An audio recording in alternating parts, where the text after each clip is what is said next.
What is going on YouTube? It's your boy Tyler_TCG, and welcome back to Locals. Very sorry for the lack of videos this week, guys. Just been very busy with the holiday. Without further ado, let's jump right into round one. We're going to have Brandon on the left playing against Dan Pelkey on the right. And we already seen Brandon with Brandon's playing. He's playing Spright, normal summoning Nimble Angler, and then special summoning Spright Blue to grab Spright Jet, and then special summoning Spright Jet to grab a copy of Imagine Spright Starter. Yet there's a Spright Starter, and Brandon has returned from holidays. He lives in Chicago now, and he has come home for the holidays, so he figured he'd stop by for a nice little Saturday Locals and just play some Yu-Gi-Oh! We see him now take the Spright Blue and the Nimble Angler and turn those into a copy of Spright Sprint. Spright Sprint effect now going to trigger here to dump any level 2 monster using a dump Nimble Angler, and then proc the Nimble Angler effect to summon out 2 Nimble Beavers from his deck. And now here we are now. We're probably going to see him turn any of these 2 monsters into a Gigantic Spright, probably taking it. We see the Spright Sprint and the Nimble Beaver making a Gigantic Spright. Now procking Gigantic Spright's effect to summon a Spright from deck. Probably going for either blue. Oh no, he's going for the Swap Frog. Swap Frog effect, but now going to dump a level another Swap Frog from the deck, and then it's pretty much bread and butter combo from here. We're probably going to see him take these 2, probably the Jet and the Nimble Beaver, turn them into a Spright Elf. Yep, here we go. We see him make the Spright Elf, and now he's going to activate the effect of Spright Elf to reborn the Toad. Overlay these 2 monsters and then turn them into a totally awesome before sending a couple cards and then passing his turn. I think I see a copy of Infinite Impermanence in his hand, and we also know the Spright Starter. So he now has the ability to go into like a copy of Spright Red or Spright Carrot. Yep, we're just going to see him set 3 cards and just pass his turn over now. And now it is Dan's turn. So he has to fight through 2 totally awesome negates in Infinite Impermanence as well as a Spright Starter to get him like a Spright Red or, like I said, Spright Carrot for the additional monster or spell and trap negates. We're just going to see what he opts to activate. We see Dan Pelkey starting with a copy of Terraforming, be able to search any field spell, and he's going to be chaining the Forbidden Droplet here, sending that looks like Medora from his hand to negate the totally awesome for the turn. And he, unfortunately, Brand will not be able to respond with spells or monster effects because Pelkey sent Terraforming as well as Medora to graveyard for the cost of Forbidden Droplet. And it looks like Brand doesn't really have a response for that. He chooses to negate the Spright Elf as well. So very good opening for Dan, and we're going to see Dan grab Primeval Planet Pellerino. So we now know he's on Ishizu Tearlament. Seeing the Ishizu cards doesn't mean your opponent's automatically on Ishizu Tearlament. They could be on like Ishizu Naturia. That's another popular variant that's been running around now. So now both of one of Brand's interruptions being the totally awesome is not going to proc here. Now we're going to see him activate the Pellerino. Now we're going to try to figure out which tier element monster he's going to take. And we're going to see Brandon tribute the Toad for cost to be able to attempt to negate it, but will be negated because of the Forbidden Droplet. But this will allow the Toad to proc affecting Graveyard to be able to add a level 2 back and a Water Monster back. And we see Dan add a copy of Tier Elements Rhino Heart from deck to hand. And we're going to see Brandon now add a copy of Nimble Beaver off of the Totally Awesome.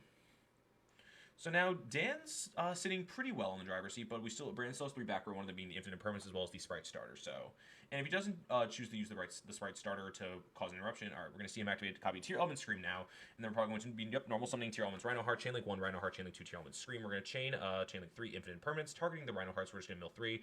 We see Herald of Orange Light, Agido, as well as Triple Tactics Talents. Not the best mills, but Dan will be able to now proc an additional 5 mills off of the Agido now. Unless Brandon's got something like a Call by the Grave to stop the Agido, or we don't.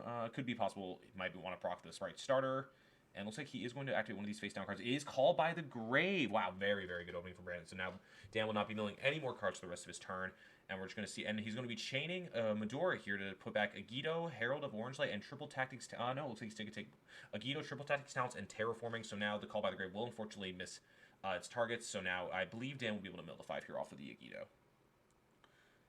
But yeah, no, so like I was saying, guys, Brandon is back from his holiday. He has moved to Chicago. He was one of our locals for a very long time. Very nice guy. Very, very nice. But yeah, he's been playing Spright for a while now. He really enjoys the Spright deck. He doesn't really want to play anything else in this format, I believe. I think he just thinks Spright is probably the best deck to play right now, considering you're allowed to play any number of hand traps in the list and be able to set the double totally awesome negates, and which is sometimes just enough to win you a game. So now I believe Agido will be able to proc its 5 mills here because they had to just double check the wording real quick.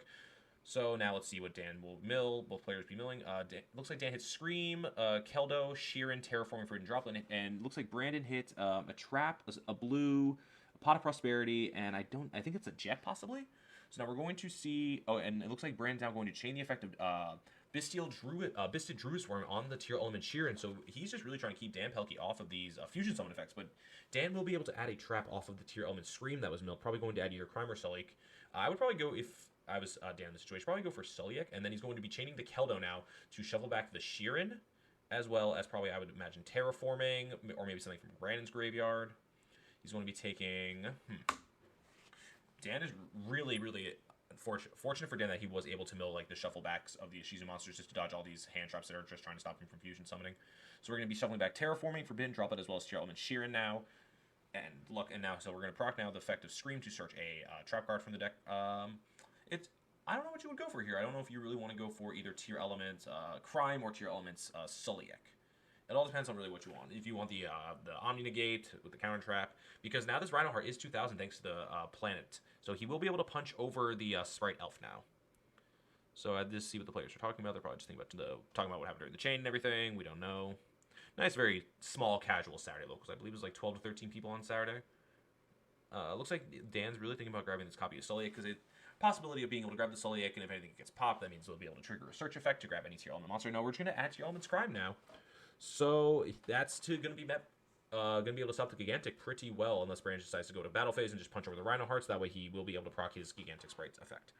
And Dan is just sitting currently on 2 cards going to 3 when he adds that Crime to his hand. So now the Rhino Heart is 2,000 attack points, so we can beat over the Spright Elf if we choose to do. But I think Brandon will still be in very, very big command of this game because he still has the Spright Starter in the back row. Looks like we're going to attack, and then we're going to be chaining the Spright Starter on the attack declaration. Does Dan have a response? I don't think he plays any hand traps. Yep. And then we're going to get blue effect to search out a copy of, I would imagine, probably Jet. And then we're going to take some damage here off of this. So Brandon's taken 11, and then I think 500, 600, I believe. And then was that Spright Pixie? Yes. He's adding Spright Pixie. So now he will be able to use the Honest effect. So now Dan, I will believe, gets to redeclare the attack now. Let's see what happens here. And yeah, we're just going to set 2 cards face down, probably the Crime, and maybe another copy for Forbidden Droplet. So we're going to draw for turn on Brandon's side. And I think he just drew into Ash Blossom and Joyous Spring. So we do. Dan is in, like I said, he's not really in the best position right now because Brandon just has such a commanding leading card. They have about even in card advantage, I think. Brandon's got 7 cards to Dan's 5, 6. So Dan is only down one card by card advantage. So now I think Brandon's just trying to figure out if he can form some kind of lethal with this, unless he has to read some cards. Yeah, he just has to read the Crime again, what the Omni Negate is. So if it is, if he uses Crime and then sends the Rhino Heart, if he has another Tearlament in his hand, he'll be able to proc the effect of the Rhino Heart. And now we're going to see him, Brandon normal summoning Nimble Beaver here, activating the effect to grab a Nimble monster from the graveyard or from the deck. But we know Brandon's graveyard is loaded with Nimble monsters. And then we're going to now proc the effect of Tearlament Scream to mill 3 on the summon. And we're going to Ash Blossom and Joyous Spring that. Very, very good. You can tell that Brandon's definitely played a lot of this against this deck a lot and just knows the very vital points where to hand trap. Just to keep Dan off of any milling so that way he can't get access to any Tearlament cards and avoid the fusion summon effects, which is very good. Brandon does play in a lot of like Remote Duel Extravaganzas, Remote Duel Regionals and everything, and Remote Duel YCS. He was saying how he has the Remote Duel YCS coming up in just a couple of weeks he's got to prepare for, and he's very, very excited to play in that event. So now Dan is definitely thinking about what his next line of play could be if he just wants to possibly scoop up this game and move on to game 2 because we just take 1 attack with the Gigantic Spright, being able to attack over the Rhino Heart. Now we're going to see Brandon activate the effect of the Spright Elf to grab a Spright monster from the grave. And we're going to see Forbidden Droplet being activated on Dan's side to negate the Spright Elf. So it was another copy of Forbidden Droplet, so that means Brandon still has to play through the Tearlament's Crime as well. But we do, I do think this game is pretty much almost wrapped up, guys. I think that Brandon's just probably going to go to battle phase, and we're going to now use the Nimble Beaver effect to resolve Nimble Beaver to grab another copy of Nimble Beaver. I think now Brandon just doesn't want the activation of the counter trap to be able to resolve. So we're probably going to go to battle phase, I would imagine, attack into the Tearlament's Rhino Heart, and then just try to form lethal, because this definitely isn't lethal on board. So now it looks like Brandon's going to stretch. Probably thinking of making a rank 2 or possibly a link 2. Let's see, what link 2s can really, what Xyz monsters can you can make Onidabaru. I don't think Onidabaru will really do much in this situation that they're in. Brandon's just thinking over his thought process real quick about what he wants to do. It could be a possibility he might go for like an IP Masquerena or something. But I think I would think you just go to battle phase in this situation because you can go. This is definitely a lot of damage. You have 3,200 from the Gigantic. Yep, there's it. Yep, Gigantic's going to attack over 1,200 points of damage currently. And then the Spright Elf is halved thanks to the Forbidden Droplet, so it's only 700 attack points. So, and I believe actually all of the Brandon's monsters are minus 500 because of Tearlament Scream. So who knows really? So we're going to see Tearlament's Rhino Heart go down, and we're just going to start adding up all the life points here. So 1,200, 7, and then another 11. And then I don't know how big those beavers are. They're 400 each. So Dan's at 42 to Brandon's 69. Nice. So we're just now going to see, I believe probably Brandon just passing his turn now because there's not really much he can do because Spright Elf is negated. I mean, I can definitely see you making a IP Masquerena here just to be able to shuffle something away if he is able to get a copy of a Tearlament monster from deck. If he top decks into a copy of a Tearlament monster, we're just going to see Brandon go over the graveyard effect, go over the graveyard real quick. Not a lot on Dan's side. He doesn't have any Ishizu cards down. But we know Brandon also has a copy of the Bisted Druid Form in his hand because he tried to use it in the previous turn. So we're now going to activate the effect of Spright, Gigantic Spright, detaching the Sprint to go grab a Spright from the deck. I would imagine you grab Jet here to be able to grab a copy of Spright Smashers. Yep, there's the Spright Jet being summoned, and now he's going to grab the Spright Smashers. He's thinking about adding Smashers. Yeah, there's grabbing Smashers, and now his Brand's board is pretty full. So Dan's going to have to fight his way out of it. But like I said, he's probably going to turn some of these monsters into a copy of. I would say he's going for a copy. Oh no, we're going to make a rank 2 monster now. What are we going to make? We're going to make a copy of. Oh, we're going to make a copy of Gin Buster. It is a monster in the game by detaching 2. And we're going to take the 2 beavers now and link them off into a copy of IP Masquerena. And they're probably going to set the Spright Smashers and just pass the turn. So now we know Brandon's entire hand is Bestial Druisworm as well as Spright Pixies. And now Dan's on 2 cards in hand, 1 back row we know, which is the Tearlament's Crime, and then looks like Dan's just going to scoop it up and head right on into game number 2 now. So now Brandon knows that Dan's playing Tearlament Ishizu, so I would imagine Brandon brings in copies of, I would say, Dimension Shifter, possibly a copy of Ghost Reaper and Winter Cherries. I don't know if Brandon sides that in his list. I know when I was playing the Spright deck for a while, I did play a copy, what I just said? Oh, we see Brandon have Summon Limit and Spright Gamma Burst and a couple of copies of Lightning Storm. Brandon already knows what to bring in.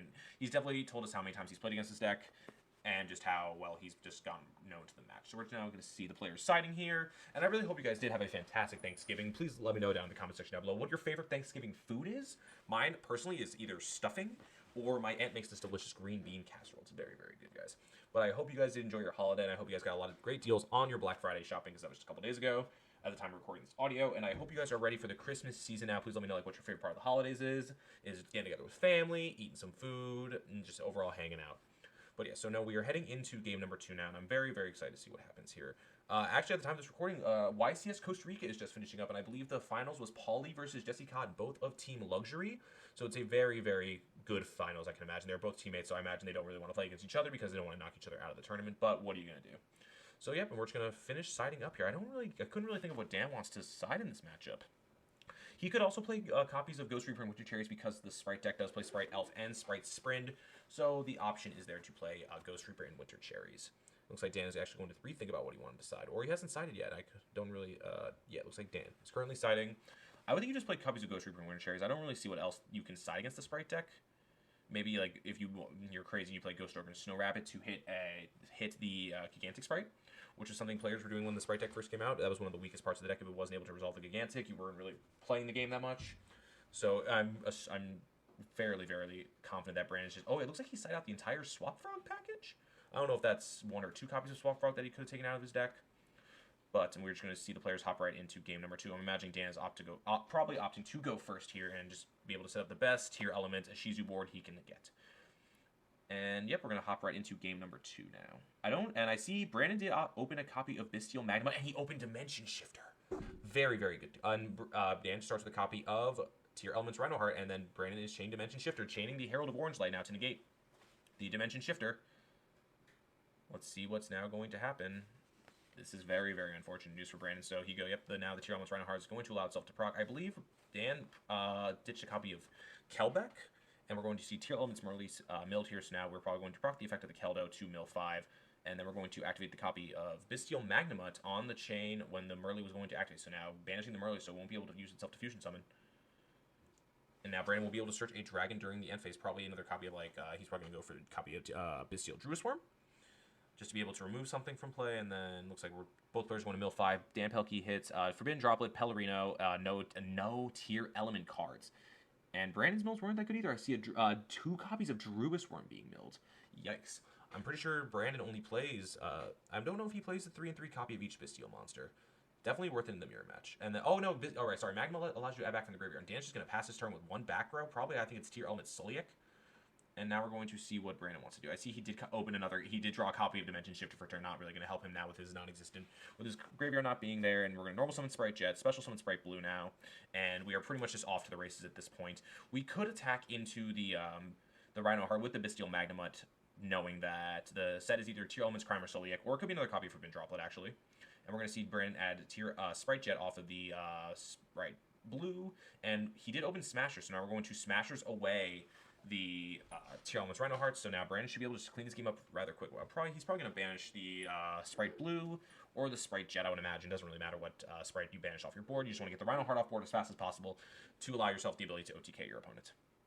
And is he go? He might. Looks like he's going for the back row. Yeah, he banishes the back row, and it was copy Tearlament Sulliek. Oof. Very, very good start. Very good game for Brandon so far. We're going to special him Spright Jet now. Spright Jet going to be allowing himself to add a Spright Smaller Trap. He's probably taking... He could... Oh, he did add the game. Oh, Spright Gimburst being added to hand here. Yikes, guys. This is not looking good. And I believe this game is pretty much set and done from here. Now we're going to take these two monsters. And yeah, he's scooping it up. Oh, yeah, that's it, guys. Brandon is going to take it 2-0 with his Spright strategy. Very, very very good opening for Brandon, and unfortunately Dan not hitting his mills didn't really do him that much, but I really hope you guys enjoyed round 1 of Locals. Very good to be back, and we will see you guys in the next video. Have a great rest of your day, and have a good week.